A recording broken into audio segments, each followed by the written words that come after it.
Fantastic. Paul in Florida, you're up.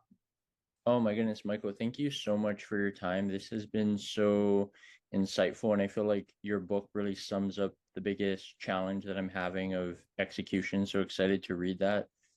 I'm really curious when we're talking about this conversation of change and influence. I guess for me, I kind of view change from a different perspective because I kind of grew up in it. And I've always like, there's just something about the unknown that's fascinating to me. And I kind of go toward it versus away from it. But the demographic that I serve is the 50 plus demographic. So obviously, as people are older, they become set in their ways and change becomes a lot more challenging. What insights, or I guess like the better question would be from you personally, how do you kind of process change and what tips do you have to kind of implement that to influence others? Yeah, I think you know what I found.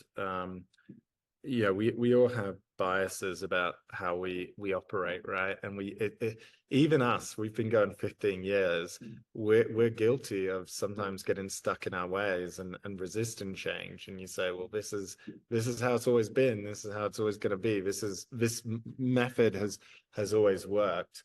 And I think the biggest thing I've learned is not to take suggestions for change and improvement. Firstly, you have to create the space, but not to take it personally and not to get defensive. And I think genuinely take it like if someone's bringing a suggestion for change and we're aligned on the outcomes, this isn't to say, everything we're doing is wrong, but really to interrogate that. And I've seen this again and again, and really embrace the idea that good ideas can come from anywhere, but in order to give power to that, you have to be open to identifying and receiving those ideas.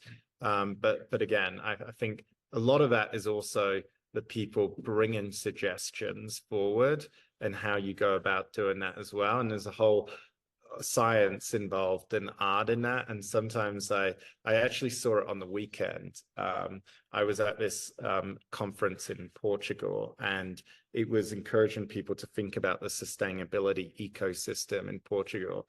And this gentleman got up.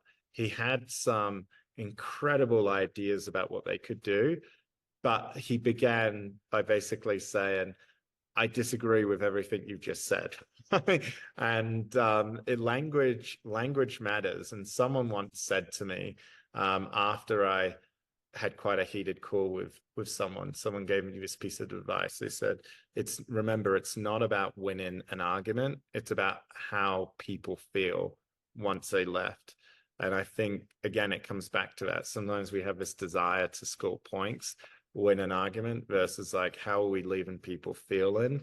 And that's a big part of this as well. And it's both on both sides. And that's why in the book, I start by posing the question, like, do you want to win an argument? Is this about feeling right, righteous, certain, and safe? Is this about tapping into that dopamine high that comes from scoring points on social media and taking down the others? Or is it about changing the world? Because if it's about changing the world, then it's a very different mindset as well. Wow, that was powerful. Thank you so much. It's not about points, it's about changing the world. I'll remember that one. Thank you.